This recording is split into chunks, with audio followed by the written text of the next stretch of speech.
Selalu ada hikmah. Kita masih dengan Pak Dahlan dan nanti kita pengen doain juga ya untuk ibunda beliau. Allahumma gfirlaha warhamha wa'afiha wa'fuanha.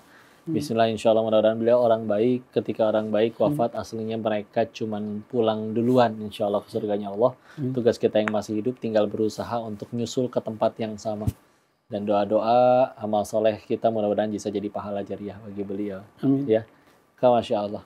Dan Pak Dahlan pengen bantu pamannya untuk buat madrasah di kampung di Garut. Iya. Jadi di sana itu masjid, terus jemaahnya banyak Pak. Satu-satunya di daerah Panyendangan itu yang paling masjid yang paling banyak jemaahnya itu. Memang itu wakaf ya masjidnya itu dari orang tuanya dulu. Dan pengen supaya ada madrasahnya anak-anak ya, untuk menampung anak-anak pesantren ini karena kan pesantren gratis Mas. Iya. Nah, kekurangan ini tempat. Dia lagi nyari orang yang bisa membantu untuk bangun itu Pak. Untuk tempat pengajian. Asramanya sama pengajian.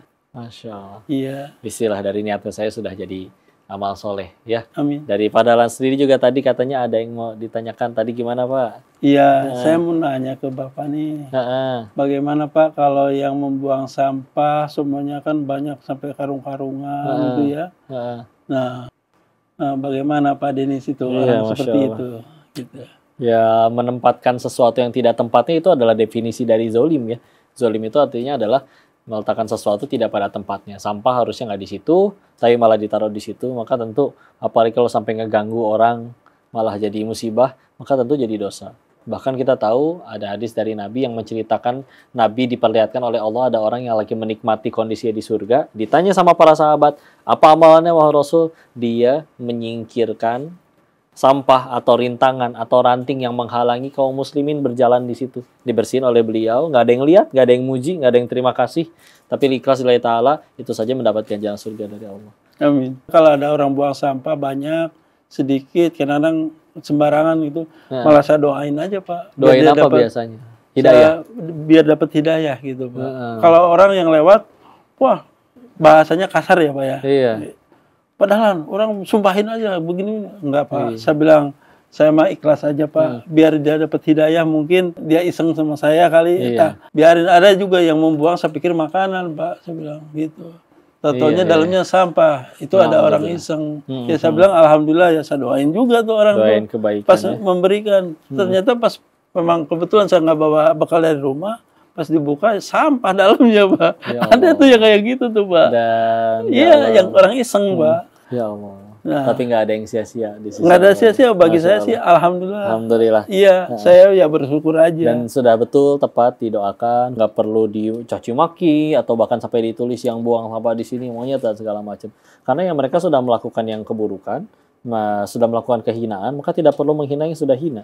Aslinya setiap kali perbuatan itu Allah tahu. Dan balasannya pasti ada. Cepat atau lambat mereka akan terima balasannya. Maka kalau misalkan suatu saat mereka bakal dapat balasan dari Allah juga, ngapain kita ngotorin tangan kita sendiri? Dengan mukul, dengan mencaci, dengan menghina, ngapain? Ada tanggung jawabnya, tugas kita lempeng aja terus di hadapan Allah. Bismillah. Dari situlah justru datang kemuliaan.